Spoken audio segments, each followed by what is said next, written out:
Assalamualaikum warahmatullahi wabarakatuh. Perkenalkan, nama saya Kanisha Salsafira Dia Putri dari Prodi Pendidikan Fisika kelas 1B. Nah, pada pelajaran ilmu tauhid dan ilmu akhlak kali ini saya akan menjelaskan tentang iman.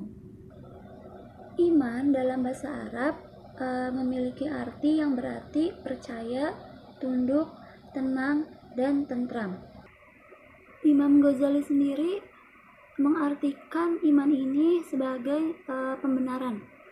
Karena iman ini secara istilah artinya adalah membenarkan dengan hati, mengucapkan dengan lisan, dan melakukannya dengan perbuatan. Nah, dalam Islam sendiri memiliki iman-iman yang tercangkum dalam rukun iman yang jumlahnya ada 6, yaitu yang pertama iman kepada Allah,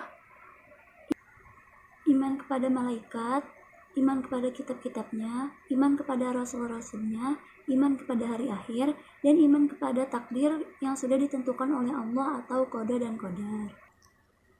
Nah, yang pertama ada iman kepada Allah.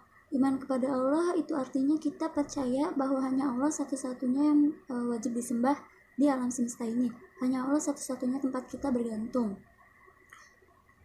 Kita bisa mengimaninya dengan cara melakukan segala perintah Allah dan menjauhi larangannya. Yang kedua yaitu iman kepada malaikat.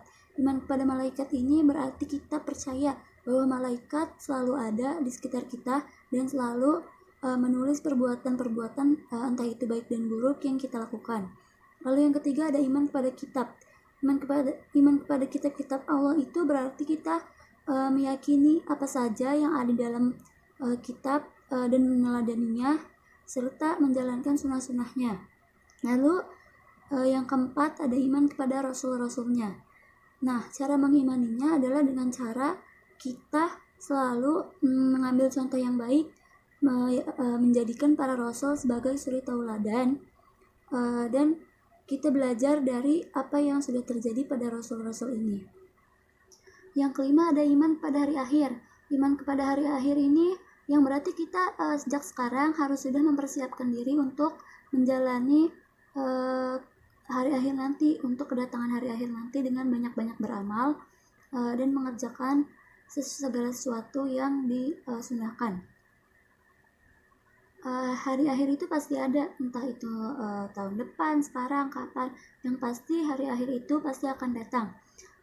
Dan kita sebagai seorang muslim yang mempercayai hari akhir sebaiknya mempersiapkan diri sebaik mungkin dari sekarang. Dan yang terakhir adalah iman kepada qada dan qadar, yaitu ketentuan-ketentuan Allah. Cara mengimaninya adalah kita bisa dengan cara bersyukur atas segala ketetapan yang telah diberikan Allah, atas segala musibah, atas segala karunia. Kita harus selalu bersyukur atas segalanya. Utsman bin Affan pernah mengatakan bahwa derajat keimanan seseorang yang paling tinggi itu adalah ketika seseorang selalu merasa bahwa dirinya berada di hadapan Allah Subhanahu wa Ta'ala, sehingga dia tidak akan berusaha untuk mencoba melakukan larangan-larangan yang telah Allah perintahkan. Selain itu juga ketika kita beriman kepada hari akhir, kita juga harus mempercayai bahwa adanya tanda-tanda hari akhir yang mungkin saat ini sudah kita jalani dan selalu siap untuk menghadapinya. Lalu dari materi saya yang berikutnya ada Islam, dan Islam ini nanti akan dijelaskan oleh teman saya setelah ini. Namun ada beberapa keterkaitan antara iman, Islam, dan ihsan.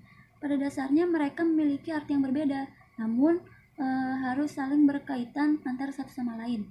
Dan ketiganya ini merupakan merupakan elemen-elemen wajib yang ada pada agama Islam ini untuk memperkokohnya.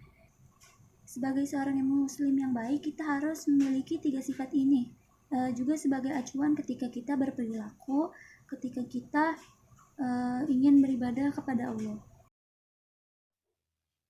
Baik, mari kita bahas mengenai salah satu dari ketiga rukun agama, yaitu Islam. Definisi Islam berasal dari kata bahasa Arab yaitu bentuk masdar dari kata kerja atau fi'il aslama yusalimu islaman, yang secara etimologi mengandung makna sejahtera, selamat, dan tidak cacat. Perlu kita ketahui bahwa rukun Islam itu ada 5. Yang pertama, membaca syahadat, asyhadu alla ilaha illallah wa asyhadu anna muhammadan abduhu wa rasuluh. Yang kedua, mendirikan sholat 5 waktu. Ada subuh, zuhur, asar, maghrib, dan isya. Selanjutnya yang ketiga, yaitu menunaikan zakat. Zakat ada 2, yang pertama zakat fitrah dan yang kedua zakat mal.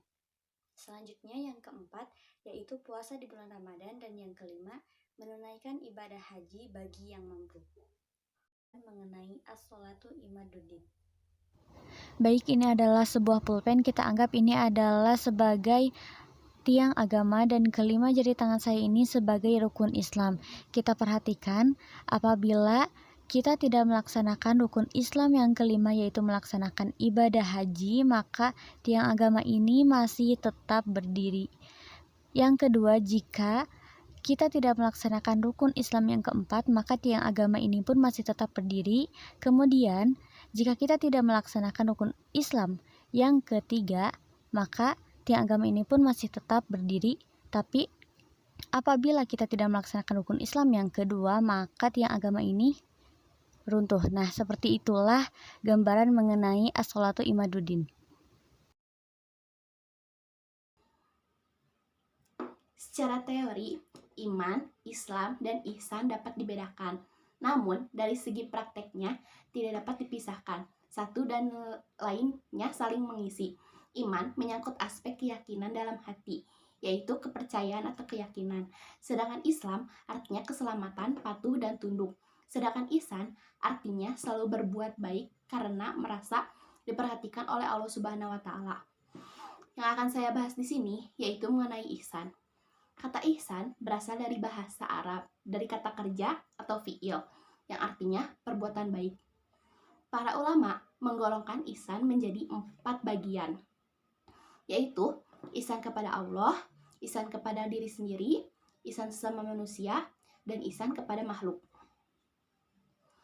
Menurut pengertian, ihsan seperti yang dijelaskan Rasulullah SAW menerusi hadis Abu Hurairah ini, yaitu seseorang menyembah Allah Subhanahu wa Ta'ala seolah-olah dia melihatnya.